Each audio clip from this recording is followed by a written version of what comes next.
বান্ধবী এবং আমি ঘুরতে বেরিয়েছিলাম অনেক দিন পরে এবং আমরা ঘুরেছিলাম সম্পূর্ণ বরিশাল, তাও আবার বৃষ্টিতে ভিজে। ওইদিকে কথা হচ্ছে যে আমার বাইক কিন্তু আমি রাইড করিনি, আমার বাইক আমার বান্ধবী রাইড করে আমাকেই ঘুরিয়েছিল সম্পূর্ণ বরিশাল। তো আজকের ভিডিওতে থাকছে আমরা কোথায় কোথায় ঘুরতে গিয়েছিলাম, কি কি করেছিলাম। তাছাড়া সবাই জানেন যে আমি প্রচুর পরিমাণে দুষ্ট আর আমার বান্ধবীও দুষ্ট। তো দুই দুষ্ট মিলে ফুড হ্যাভেন রেস্টুরেন্টে গিয়ে প্রচুর পরিমাণে দুষ্টুমি করেছিলাম। বাট ওইদিকে তো ভাই আমার একবারে হার্ট বের হয়ে যাচ্ছিল, কারণ বৃষ্টির মধ্যে আমার বান্ধবী আমার বাইক রাইড করছিল। তো কি বলবো ভাই, আজকে আমার বেশ ভয়ও লেগেছিল এবং আমরা দুজনে অনেক মজা করেছিলাম। তো সবাই সম্পূর্ণ ভিডিওটি দেখুন এবং এনজয় করুন। Let's start it. আসসালামু আলাইকুম, হে হ্যালো এভরিওয়ান, কেমন আছেন সবাই? আশা করি সবাই অনেক বেশি ভালো আছেন, আমিও ভালো আছি। তো প্রথমে আমি বাসা থেকে বেরিয়ে চলে আসলাম একবারে পিএম কলেজের সামনে, কারণ আমার বান্ধবী তো ওখানেই আসবে। তো এখানে এসে তো আমি কিছুক্ষণ দাঁড়িয়েছিলাম, তো ওইদিকে দেখলাম ও বাবা, আমার বান্ধবী তো একবারে রিক্সা নিয়ে চলে এসেছে। তো আমরা তো আবার রকেটের গতিতে এবার বাইক নিয়ে যাচ্ছিলাম তালতলি ব্রিজের ওখানে, কারণ আমাদের বরিশালে ঘোরাফেরার জায়গা অনেক কম আর তালতলি জায়গাটা অনেক সুন্দর, তো আমরা এখানেই ঘুরতে ফিরতে আসি। তো এখানে এসেই তো বান্ধবী আমাকে বললো আমাকে সুন্দর সুন্দর রিলস ভিডিও শ্যুট করে দে। তো আমি বান্ধবীকে ঝটপট করে অনেকগুলো সুন্দর সুন্দর রিলস ভিডিও শ্যুট করে দিচ্ছিলাম। তো বান্ধবী আমাকে বলছিল যে এখানে ভিডিও ভালো লাগছে, তো আমাকে এবার তুই ফটো শ্যুট করে দিবি। তো বান্ধবীকে আমি এবার ঝটপট করে অনেকগুলো ফটো শ্যুট করে দিচ্ছিলাম। বান্ধবী বলছিল যে ফটোগুলো তো ভালো লাগছে, শোন এইবার তোর বাইকের চাবিটা আমাকে দে, আমার একটা কাজ আছে। তো বাইকের চাবিটা ওকে দিলাম। বান্ধবী তো আমার বাইক স্টার্ট করে ফেললো, বলছিল যে আমি তো এখন বাইক রাইড করবো। আমি বলছিলাম ভাই তুই কি চালাতে পারবি? ও তো বলছিল কেন মনে নাই আমি যে 3 দিনে বাইক চালানো শিখেছিলাম। তো এই কথা বলেই তো বান্ধবী চালাবে, মানে আমি কি বলবো কি না বলবো কিচ্ছু বুঝছিলাম না। বাট দেখছিলাম যে চালাতে পারছিল, বাট আমার তো বেশ ভয় লাগছিল। তো একবারে ব্রিজের নিচে চলে আসলো বাইকটা নিয়ে। তো আমি তো বান্ধবীকে বলছিলাম যে ভাই একটু সাবধানে চালা। তো আমি এটা বলতে না বলতেই বান্ধবী বাইক নিয়ে এক টান দিল। তো আমি বললাম যে আমাকে নিয়ে যা ভাই, প্লিজ আমাকে নিয়ে যা। তো আমাকে ও পিছনে উঠিয়ে তো নিয়ে চালাচ্ছিল। তো আমি একটু ভিডিও শ্যুট করছিলাম, মানে মুখে তো হাসছিলাম, ওইদিকে তো আমার পারলে একবারে হার্ট বের হয়ে যাচ্ছিল, এমন একটা অবস্থা, মানে বেশ ভয় লাগছিল। কারণ এইদিকে অনেক মানুষজন, অনেক গাড়ি ঘোড়ার যানজট ছিল। তো মানে কি বলবো, আমার তো ভয়ের চোটে অবস্থা খারাপ। তো আমি বান্ধবীকে বললাম যে এখন আমি বাইকটা রাইড করি, চলো ওইদিকে যেতে হবে, মানে ফুড হ্যাভেনে যেতে হবে আমাদের। তো আমরা যাচ্ছিলাম, তো ওইদিকে একবারে বৃষ্টি চলে আসছিল। তো বৃষ্টিতে কোনো মতে ভিজে টিজে আমরা চলে আসলাম ফুড হ্যাভেনে।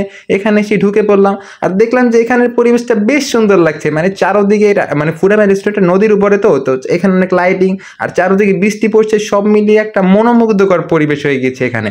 তো বান্ধবী আর আমি তো নিচে আর দাঁড়ালাম না, ফুড হ্যাভেনের একবারে দোতলায় চলে যাচ্ছিলাম। তো আমরা দৌড়াতে দৌড়াতে যাচ্ছিলাম এবং ভাবছিলাম যে আজকে এখানে কি কি দুষ্টুমি করা যায়। তো এখানে এসে দেখলাম যে সুন্দর একটা মিরর ছিল। তো বান্ধবী বললো যে ফোনটা আমাকে দে, আমরা একটু মিররে ভিডিও শ্যুট করি। তো আমরা আবার মিররে ভিডিও শ্যুট নিচ্ছিলাম। তো আমরা মিররে ভিডিও শ্যুট করলাম, তো ওইদিকে আবার যাচ্ছিলাম মানে বৃষ্টিটা এনজয় করতে। তো এইদিকে তো বান্ধবী আবার ফুল ছিঁড়ছিল। তো আমি বলছিলাম যে ভাই প্লিজ এখানের ফুলগুলো ছিঁড়িস না, আমাদেরকে ধরে পিটাবে। তো বলছিল পিটাবে, তা আমি ফুল ছিঁড়বো তো ছিঁড়বো, কি বলবো ভাই, ও ছিঁড়বে তো ছিঁড়বে। তো এইদিকে অনেক বৃষ্টি পড়ছিল। তো বান্ধবী বললো আমাকে এখানে ভিডিও শ্যুট করে দে অনেকগুলো সুন্দর করে। তো আমি তোকে সুন্দর সুন্দর কয়েকটা ভিডিও শ্যুট করে দিচ্ছিলাম। আসলে পরিবেশটা বেশ ভালো লাগছিল। তো বান্ধবীকে আবার কয়েকটা ফটো শ্যুট করে দিলাম। তো আমরা চলে যাচ্ছিলাম ভিতরে, কারণ এখানে অনেক জোরে বৃষ্টি শুরু হয়ে যাচ্ছিল, তো ভিজে যাচ্ছিলাম। আমরা ভিতরে এসে বসতে না বসতেই বান্ধবী তো মেনু কার্ড নিয়ে বিভিন্ন পোজ দিচ্ছিল। তো আমি ওকে বললাম যে কি রে ভাই, তুই কি এখানে স্পন্সরশিপ নিয়েছিস নাকি? তো বলছিল হ্যাঁ আমি এখানে স্পন্সরশিপ নিয়েছি, আর কিছুদিন পরে রেস্টুরেন্টও আমার হয়ে যাবে, তখন তুই আসিস, এসে ফ্রিতে খেয়ে যাক। আমি বললাম আচ্ছা তা তো ভালোই হবে, প্রতিদিন আসবো। তো এটা বলে তো আমি বান্ধবীকে বললাম যে দেখ চারোদিকে কি সুন্দর বৃষ্টি হচ্ছে, ভালো লাগছে না? তো বললো ভালো তো লাগছে, চল আড্ডা দিই, তুই ফোনটা সাইডে রেখে দে। তো আমি ভিডিও অন করে সাইডে রেখে দিলাম। তো আমরা দুজনে কি পরিমাণে দুষ্টুমি করছিলাম ওখানে বসে বসে, দেখুন মানে আমাদের কাজই হচ্ছে দুই দুষ্ট একসাথে মিললে যা হয় না। তো আমি আর বান্ধবী কতগুলো ফটোশ্যুট করেছিলাম টাইম পাস করার জন্য। তো ফটোশ্যুট করতে করতে দেখলাম যে আমাদের খাবারগুলো চলে আসলো। তো আমরা নাগা চিকেন উইংস অর্ডার করেছিলাম। তো বান্ধবী এটা দেখেই বলছিল যেটা দেখতেই কেমন কেমন একটা লাগছে, তো খেতে হয়তো ভালো হবে না। তো আমরা আবার দুজনে দুষ্টুমি করতে করতে আর কি খাবো ভাবছিলাম। তো বান্ধবীকে বললাম যেটা খেতে কেমন লাগছে বল। হ্যাঁ বৃষ্টির মতো আসলে হ্যাঁ, তারপরে মানে বৃষ্টির ওয়েদারটা না ওরা বলি ওটা কেমন, আমি এটা রিভিউ দিই। এটা রিভিউটা হচ্ছে যে বৃষ্টির আগে ওয়েদারটা যখন অনেক সুন্দর থাকে, তো এটা উপরে দেখতে অনেক সুন্দর। বাট বৃষ্টিটা যখন নামে তখন কাদা বৃষ্টি একদম একটা একাকার অবস্থা। খাওয়ার পরে সেম আসলে ভাই খুবই বাজে। পারছিস বেটা, পারছো খুলতে? বেটার, এটা বেটার ছিল। তিনটে করে হয়ে গেছে। তো এই হচ্ছে আমার বান্ধবীর রিভিউ। তো ওইদিকে অনেক বৃষ্টি পড়ছিল আর আমরা হচ্ছে ওখানে একটা স্পেশাল চাউমিন অর্ডার করেছিলাম, তো ওটাও চলে আসলো। তো বান্ধবী বলছিল না এটা দেখতে ভালো লাগছে, এটা খেতে হয়তো ভালো হবে। তো খাওয়া দাওয়া শেষ করে আমরা আবার ওখানে ওই মিররটার গিয়ে একটু ভিডিও শ্যুট নিলাম। তো ভিডিও শ্যুট নেওয়া শেষে আমরা নিচে চলে যাচ্ছিলাম, মানে আমরা নিচে যাবো, তো ওখানে কতক্ষণ ঘুরবো ভাবছিলাম। তো বান্ধবী বলছিল যে এইখানে সিঁড়ির এখানে আমাকে কয়েকটা ফটোশ্যুট করে দে। তো আমি ওকে আবারও ঝটপট কয়েকটা ফটোশ্যুট করে দিলাম। তো নিচে চলে আসলাম, দেখুন কি সুন্দর ওয়েদার, সাথে কি সুন্দর লাইটিং, মানে সব মিলিয়ে এত ভালো লাগছিল কি বলবো। তো বান্ধবী আমাকে বললো যে আমাকে এখানে ভিডিও শ্যুট করে দিবি। হ্যাঁ, তো আমি ওখানে আবার ওকে ভিডিও শ্যুট করে দিলাম, মানে ভিডিও শ্যুট করছিলাম। তো বান্ধবীকে বললাম যে আজকে আর কত ভিডিও শ্যুট করে দেবো। তো বলবো যে যতগুলো লাগবে ততগুলো দিবি।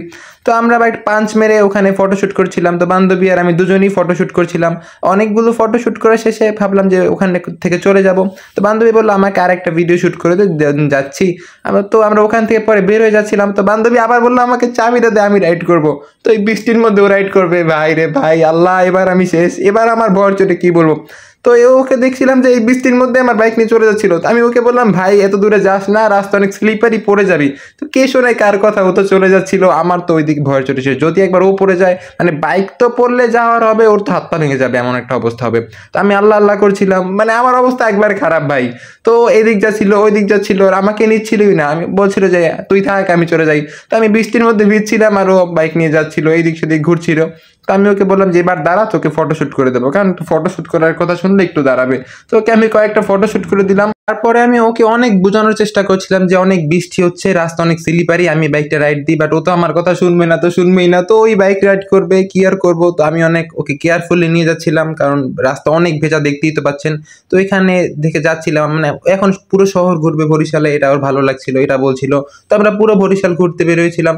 তো দেখছিলাম যে না, আগের থেকেও বেটার চালাচ্ছে, কারণ কিছুক্ষণ বাইক রাইড করেছে বলে কথা। আর আমার বান্ধবী বলে কথা, বাইক রাইড করতে পারবে না, সেটা কি হতে পারে। তো আমরা সারা বরিশালে ঘুরছিলাম, এখন মজাই লাগছিল, কারণ ও বেশ সুন্দর করে বাইক চালাচ্ছিল এবারে। তো আমি ওকে বললাম যে শোন, এবার আমরা রাজা বাহাদুর সড়কে যাই। তো আমরা চলে আসলাম একবার রাজা বাহাদুর সড়কে। এখানে এসে সুন্দর করে বাইকটা চালাচ্ছিল, আমি ভিডিও শুট নিচ্ছিলাম। তো এইদিকে তো রাস্তাটা একবারে খালি ছিল, কারণ বৃষ্টি হচ্ছিল। এই ওয়েদারে আমাদের মতো দুষ্ট ছাড়া আর কে বের হবে। তো আমার এখন আর ভয় লাগছিল না, কারণ হচ্ছে যে রাস্তাটা একবারে সোজা, এই জন্য আমার একদমই ভয় লাগছিল না। আর এটা হচ্ছে আমাদের বরিশালের সব থেকে সুন্দর রাস্তা, রাজা বাহাদুর সড়ক। তো আমি ওখানে রাস্তায় দাঁড়িয়ে বান্ধবীকে আবার কয়েকটা ভিডিও শুট করে দিচ্ছিলাম, বান্ধবীরা বাইকটা রাইড দিচ্ছিল। তো অনেক রাত হয়ে যাচ্ছিল আর বৃষ্টিও আবার জোরে পড়তে শুরু করছিল। আমরা চলে যাচ্ছিলাম এইবারে বাসার দিকে। তো ভিডিওটা কেমন ছিল অবশ্যই কমেন্টে জানিয়ে যাবেন। আর এমন সুন্দর বাইক রাইড করতে পারে আপনার কোন কোন বান্ধবী, অবশ্যই তাদেরকে মেনশন করে যাবেন। যাই হোক, দেখা হচ্ছে পরবর্তী ভিডিওতে। আর ভিডিওটা দেখার জন্য অনেক অনেক ধন্যবাদ। আসসালামু আলাইকুম।